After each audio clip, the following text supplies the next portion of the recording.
जून पूर्वी शेतकऱ्यांना कर्जमाफी देणार, शेतकऱ्यांना 2 लाख रुपये कर्जमाफी दिली जाईल।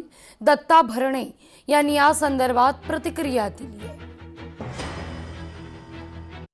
कर्जमाफीच्या बाबतीमध्ये राज्याचे मुख्यमंत्री देवेंद्र फडणवीस साहेबांनी ज्याप्रमाणे जाहीर केलेले 30 जून पूर्वी या राज्यातील माझ्या सर्व शेतकऱ्यांची कर्जमाफी 2 लाख रुपयापर्यंत कर्जमाफी ही 30 जूनच्या अगोदर दिली जाईल।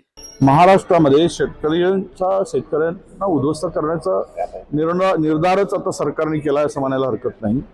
कारण आता त्या शेतकऱ्यांसाठी काय करणार बघा, आचारसंहिता आली जूनमध्ये, मुख्यमंत्र्यांनी सांगितलं की आम्ही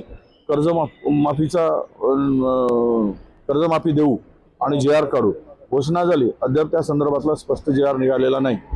कथित कॅथ लॅब घोटाळा प्रकरण आणि या प्रकरणी तानाजी सावंत यांच्या काळातील घोटाळा आहे असं संदीप देशपांडे म्हणतात।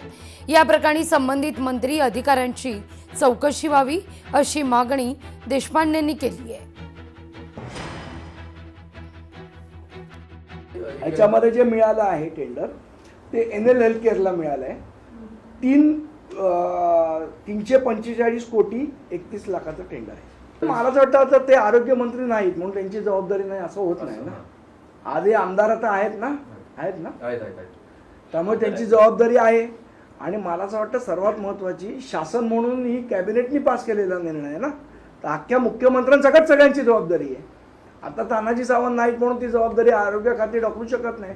शेवट तुम्ही जनतेचे 345 कोटी रुपये कुठलंही काम न करता लोकांना वाटलेले आहे।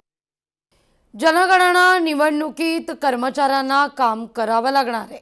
राष्ट्रीय कर्तव्य म्हणून काम करणं बंधनकारक असेल। मुख्य निवडणूक अधिकारी S. चोकलिंगम यांनी या संदर्भात स्पष्टता दिली आहे। SIRच्या कामातून शासकीय कर्मचारी अधिकाऱ्यांना सूट नाही। वैद्यकीय कारण असेल तर संबंधित अधिकारी निर्णय घेतील असं ते स्पष्ट करतायत।